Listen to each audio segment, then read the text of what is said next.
Asik, kamu sudah ada di atas pesawat kecil, di dalamnya cuma ada kamu sebagai penumpangnya. Dalam beberapa jam ke depan, kamu akan bisa rebahan santuy di atas pasir sambil menikmati minuman segar. Tapi sebelumnya, kamu perlu melewati tes heroik untuk menguji kemampuan survivalmu di alam liar. Hitung jawaban benarmu ya, dan cari tahu hasilnya di akhir video. Sesaat sebelum lepas landas, kamu mengencangkan sabuk pengamanmu. Dan tiba-tiba terjadi turbulensi. Padahal kamu lagi mimpi jadi gurita saat terjadi gempa. Pesawatmu mulai berguncang tak karuan dan barang bawaanmu terus berjatuhan. Wah, gawat nih. Segera pakai masker oksigenmu. Di luar pesawat, sambaran petir memenuhi angkasa. Dan sesaat kemudian, disusul sambaran lain. Wah, ternyata kali ini bukan petir, tapi suara mesin pesawat. Pesawatmu mulai terbakar dan kamu jatuh bebas. Terdengar derit logam yang terbelah, jeritan, lalu semuanya gelap. Kamu pingsan. Saat membuka mata beberapa detik kemudian, kamu merasakan tubuhmu mulai jatuh ke tanah. Oke, harus tetap tenang. Oh, lepas saja sabuk pengamannya, biar tubuhmu berhenti berputar. Semburat sinar mentari muncul di ufuk timur dan jauh di bawah sana terlihat hutan lebat, lapangan hijau, dan kolam kecil. Dengan meregangkan badan, kamu bisa mengubah arah jatuhmu. Di mana kamu akan mendarat atau lebih tepatnya terjatuh? Waktumu 3 detik untuk memilih. Jawaban yang paling tepat adalah hutan. Kalau kamu jatuh di air atau permukaan tanah, tubuhmu akan terluka. Tapi kalau kamu nyangsang di pohon, rantingnya akan meredammu. Kamu pun jatuh di hutan, lalu pingsan. Hari pertama, kamu kembali sadar. Sekujur tubuhmu sakit semua. Tapi ajaibnya, kamu gak terluka dan bahkan masih bisa jalan. Ranting pepohonan telah menyelamatkan nyawamu tuh. Iya, anggap aja kita lagi ngehalu, oke? Harus kemana nih? Kamu gak punya peta maupun kompas. Tiba-tiba, terdengar sayup-sayup gemericik air sungai. Jangan bengong aja, segera tentukan arah tujuanmu. Mana yang kamu pilih? Berjalan lurus, mencari lumut di pepohonan lalu berjalan sesuai arah tumbuhnya, atau menyusuri sungai? Waktumu 10 detik.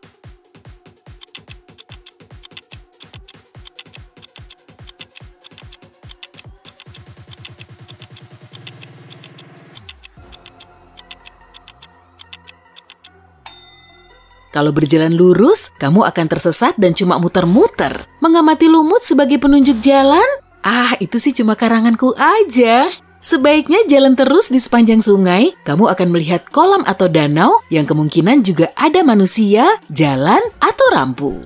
Hari kedua, kamu berhasil sampai di danau, tapi nggak ada tanda-tanda aktivitas manusia. Terus gimana dong? Masa harus ke hulu lagi? Di tengah perjalanan, kamu pingsan lagi. Saat kamu tersadar, cuacanya sudah mulai dingin. Kemudian, kamu minum air sungai dan mencoba menyalakan api.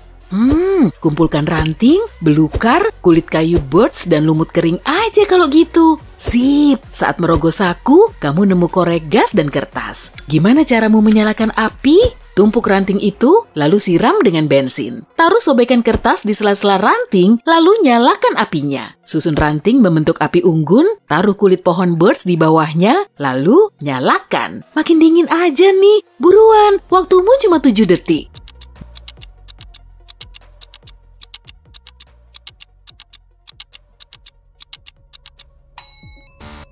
Jangan siram ranting pohon dengan bensin. Bensin akan cepat terbakar dan asapnya bisa membahayakanmu loh. Kertas akan cepat terbakar sebelum kayunya ikut terbakar. Bentuk api unggun bisa jadi jalan masuk udara. Nah, biar apinya menyala, perlu ada udara yang mengalir. Hari ketiga. Kamu sudah mulai hangat, bisa minum dan melanjutkan perjalananmu. Ternyata perutmu belum terisi makanan sedikit pun selama 3 hari. Oke, kamu harus bertahan. Karena nggak bisa mancing, kamu masuk ke hutan untuk mencari makanan. Di situ ada beberapa makanan, buah beri. Kelihatannya seger tuh. Ada semut, lalu ada jamur. Oke, waktumu 7 detik. Pilih dengan bijak.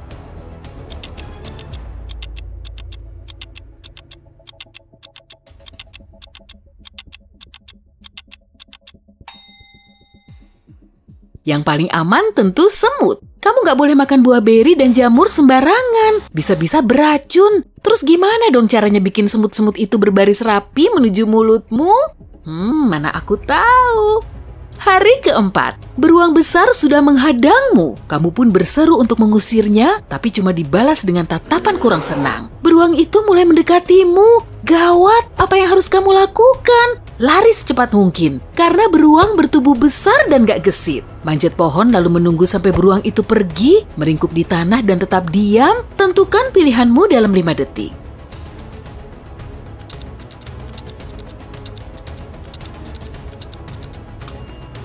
Beruang termasuk pelari ulung dan bisa memanjat pohon layaknya tupai bertubuh bongsor. Sebaiknya pura-pura mati aja. Dengan begini, beruang gak akan menganggapmu sebagai ancaman. Lalu segera pergi.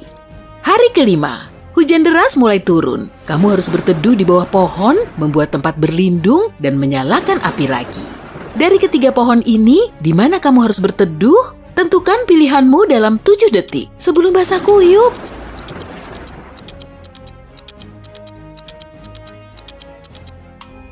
Pohon di sebelah kiri keropos, jadi sewaktu-waktu bisa roboh. Di batang pohon sebelah kanan ada ular yang merayap. Bisa saja berbisa, bisa saja nggak berbisa. Tapi tetap berisiko kan? Sebaiknya pilih pohon yang di tengah.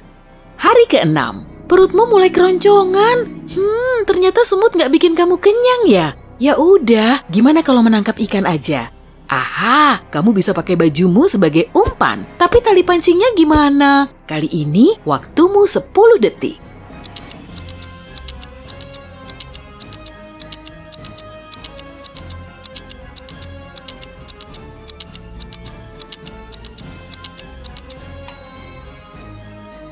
Jawabannya, tali sepatumu. Kamu bisa menyambungnya sampai panjang. Setelah memancing seharian, akhirnya kamu dapat ikan. Asik, bisa makan sushi. Hari ke-7, perjalananmu menyusuri sungai terus berlanjut. Di hadapanmu, alirannya bercabang 2. Saatnya memutuskan yang kiri atau kanan. Waktumu cuma 7 detik untuk menentukan nasibmu.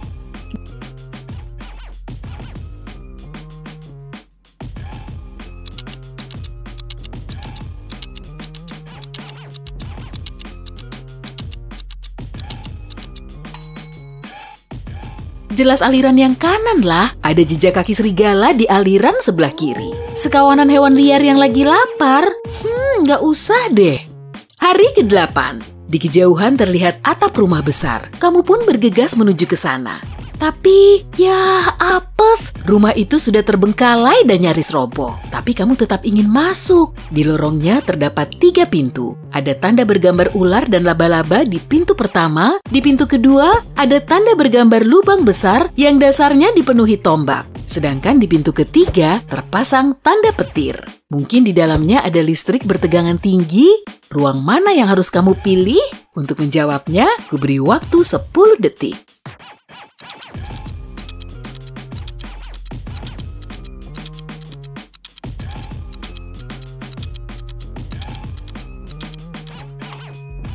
Pilih pintu ketiga. Rumah itu terbengkalai, jadi kemungkinan listriknya juga mati. Kemudian, kamu menginap di rumah itu selama semalam sebelum melanjutkan perjalanan esok paginya. Serem juga.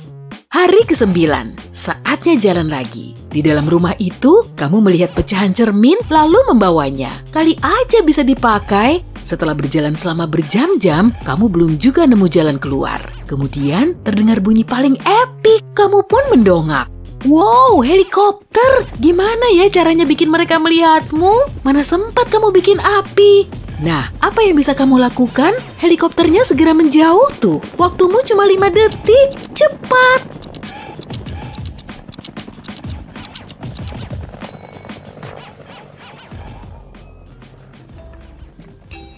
Ambil pecahan cerminmu. Kamu bisa memantulkan sinar matahari, lalu mengarahkannya ke helikopter.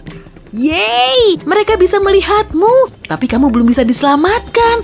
Aduh, awan petir mulai muncul, sehingga helikopter itu harus segera menjauh. Pilihan terbaikmu tetap di tempat. Mungkin besok helikopter itu akan kembali.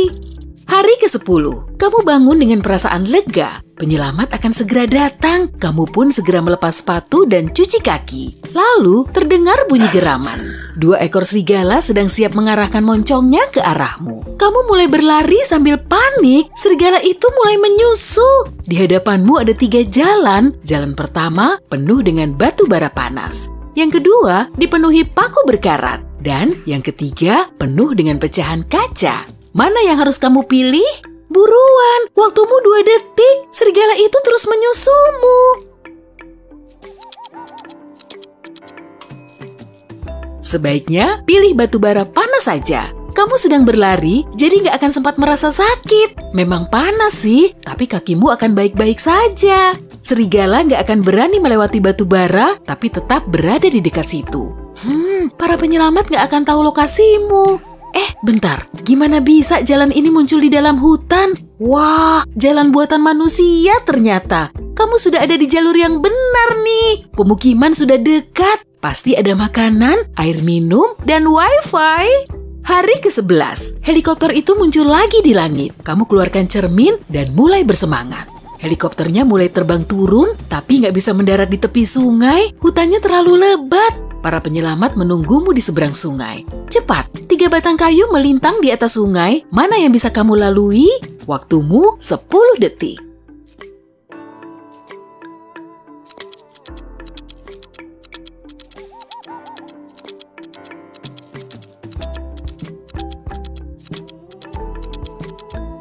Batang kayu pertama tampak lapuk, sungai bisa menghanyutkannya kapan saja. Batang ketiga ternyata, ya, buaya. Kamu harus menyeberang sungai dengan batang kayu kedua. Yeay, kamu selamat! Perhentian selanjutnya, laut yang sepoi-sepoi. Tapi masih ada 1 tes lagi. Kamu akan tersapu jauh ke tengah laut setelah tertidur di atas perahu kecil yang kamu sewa. Tapi yang itu di video lain aja ya. Nah, yuk kita cek dulu jawabanmu. 0-4 poin, sebaiknya jangan berkemah tanpa pemandu terlatih. Santuy, kan nggak semua orang bisa bertahan di alam liar. 5-9 poin, lumayan. Kalau tersesat di hutan, kamu nggak akan panik. Tapi kondisinya bisa mengkhawatirkan kalau kamu harus bertahan di alam liar selama beberapa hari. 10-12 poin, alam liar sudah jadi rumah keduamu. Dan kalau kondisinya makin memburuk, kamu bisa berkemah di hutan. Udah, nggak perlu diingat-ingat lagi adegan jatuh dari pesawat tanpa parasut itu. Bapak sipir dapat info yang bikin heboh. Katanya ada tahanan yang mau kabur dari penjara. Saat ngecek kamera CCTV, dia tahu gerak-gerik kedua cewek ini kelihatan aneh. Salah satu dari mereka berotot kekar, berambut pendek, dan punya banyak tato. Dan satunya lagi kelihatan tenang dan agak pendiam. Dia lebih suka berdiam diri di dalam sel sambil menangis. Setelah mengamati videonya berulang kali, Pak Sipir tahu tahanan mana yang mau kabur dari penjara. Apa kamu juga tahu?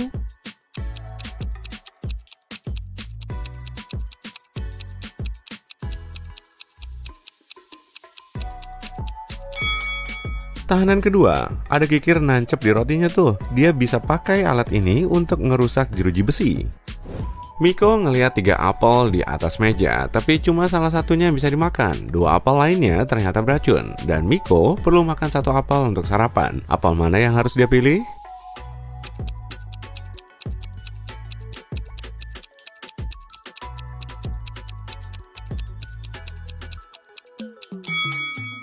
Lihat deh, apel ini udah digigit ulat, jadi Miko bisa memakannya karena nggak beracun. Yesi, Mirna, dan Lia lagi belanja di supermarket. 2 di antara mereka ternyata lagi hamil, dan satunya lagi cuma pura-pura hamil biar dia bisa nyuri semangka. Menurutmu, cewek mana nih yang cuma ngumpetin semangka?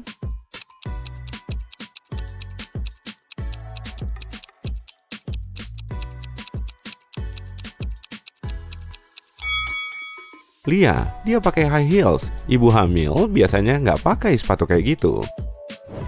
Nanda punya bisnis bernilai miliaran rupiah dan temannya Johnny bekerja sebagai detektif. Mereka baru aja pulang dari luar negeri dan mau mampir sebentar di villa milik Nanda. Tapi saat kedua cowok itu masuk villa, barang-barang Nanda udah diacak-acak dan diambil maling. Aku cuma pergi sebulan loh, kenapa villaku berantakan gini? Seru Nanda. Johnny mulai ngambil apel di atas meja dan memakannya pelan-pelan. Pintunya nggak rusak tuh, berarti orang yang nyuri barangmu punya kuncinya. Beberapa saat kemudian, Johnny minta Nanda untuk manggil 3 orang.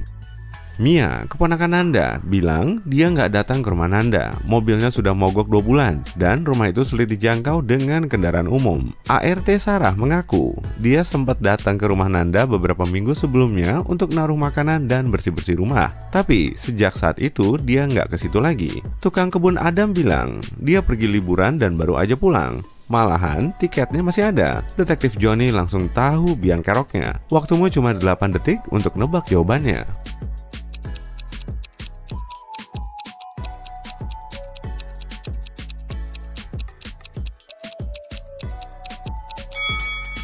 Biang keroknya pasti ART Sarah. Katanya dia ngantar makanan beberapa minggu sebelumnya. Tapi kok apel yang dimakan Johnny masih segar? Bu Wati tiba-tiba ngedengar suara orang nangis. Dan setelah dicari tahu, ternyata itu tangisan Amel. Dia bilang, bekal kuenya udah hilang dari loker. Rupanya ada orang yang udah ngambil makanannya selama beberapa hari. Tapi Amel nggak tahu pelakunya. Bu Wati jadi kasihan dan mau nolongin Amel. Akhirnya, dia masang alarm yang bisa langsung berbunyi kalau loker Amel dibuka orang lain. Mereka ngumpet di pojokan sambil nunggu si pelaku.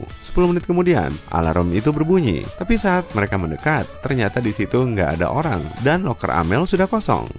Untungnya, Bu Wati sempat ngelihat sosok yang ngilang di balik pintu ruang seni. Dia langsung ngecek ke sana, tapi semuanya kelihatan normal. Sesaat kemudian, Bu Wati bisa tahu pelakunya. Amati baik-baik semua gambar ini ya. Apa kamu bisa nebak jawabannya dalam 8 detik?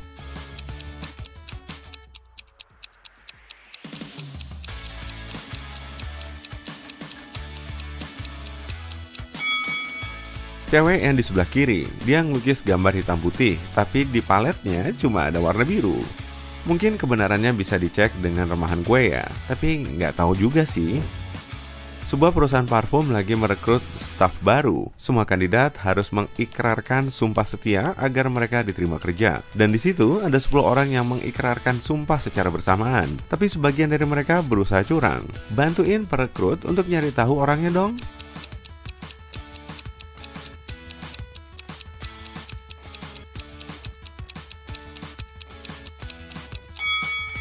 Cowok ini nyilangin kedua jarinya, dan cowok di sebelah kiri berdiri sambil nyilangin kaki. Mereka nggak akan loyal di perusahaan itu, jadi sebaiknya nggak usah direkrut. 2 pengusaha terkenal lagi makan siang bareng di restoran mahal. Mereka ngebahas soal penggabungan perusahaan yang nilai transaksinya sebesar triliunan rupiah. Dan untuk menjaga rahasia, mereka harus ngomong sambil bisik-bisik. Tapi mereka curiga, ada orang yang sengaja ngedengerin mereka. Mungkin ada orang kepo yang sengaja nguping pembicaraan mereka. Cari tahu orangnya dong.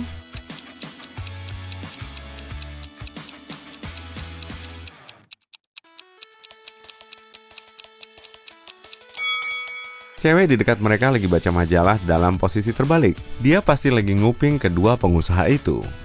Cowok ini lagi ngedengerin musik, tapi earphone-nya nggak kepasang ke perangkat. Sedangkan cewek ini duduk di pojokan sambil menikmati minumannya. Tapi di gelasnya nggak ada sedotan payung, yang ada cuma antena. Berarti dia lagi ngerekam percakapan mereka.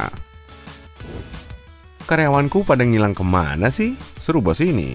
Dia mulai ngamuk karena 3 karyawannya belum sampai di kantor. Dan dia menghubungi mereka untuk nyari tahu alasannya. 3-nya serempak beralasan sakit. Tapi bos itu tetap nggak percaya. Dan mereka harus datang ke kantor. Mita memakai baju hangat, topi, dan shawl. Dia bersin-bersin, batuk, dan kelihatan pucat. Sedangkan Lala berjalan dengan bantuan kruk dan kakinya digips. Beberapa saat kemudian Miko muncul. Tangannya masih cedera dan nggak bisa dipakai untuk ngetik. Bos itu tahu salah satu dari mereka cuma pura-pura. Apa kamu tahu orangnya?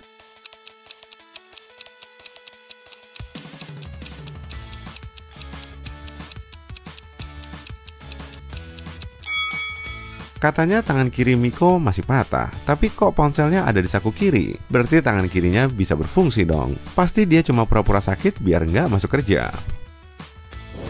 Es akan mencair saat dipanasin, tapi kalau kamu mau manasin aku malah mengeras. Apakah aku?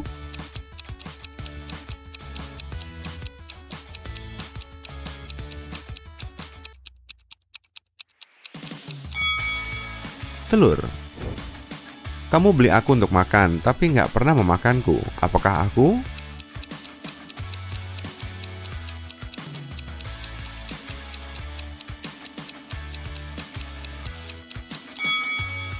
piring.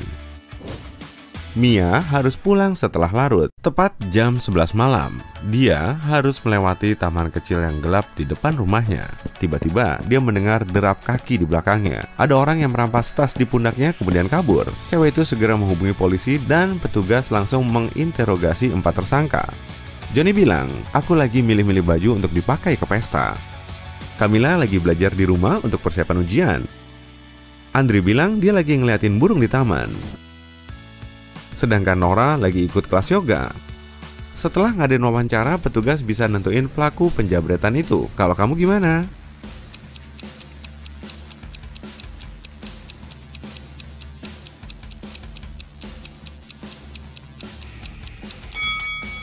Andri, dia nggak bisa ngeliatin burung jam 11 malam karena langitnya udah gelap. Sebelum mengikuti rapat bisnis, Jerry ninggalin map berisi dokumen penting di meja kantor di rumahnya. Saat dia pulang, dokumen itu udah hilang. Jerry mencurigai 3 tersangka. Adiknya bilang, selagi kamu pergi aku cuma berenang di kolam. Lagian aku nggak ngeliat ada yang aneh kok. Koki menjelaskan, aku perlu nyiapin makanan untuk pesta besok. Kemudian, petugas keamanan mengatakan, saat kejadian aku di luar rumah nangkep tikus yang kabur ke taman. Siapa yang tahu keberadaan dokumen itu?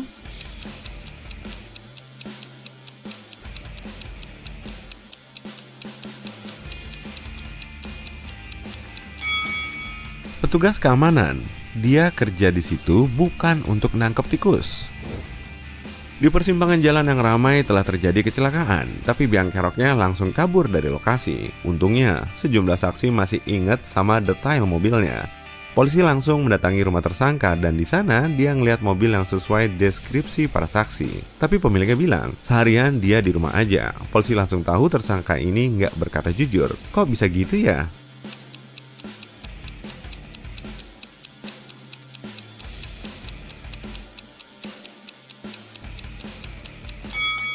Saat megang kap mobil, tangan Pak Polisi bisa ngerasain panas karena mobil itu baru aja dipakai. Ceritanya kamu lagi jalan di sepanjang rel kereta, tapi tiba-tiba ada kereta yang melesat ke arahmu. Bukannya langsung menjauh dari rel, kamu malah lari ke arah kereta. Kenapa kamu nantang maut?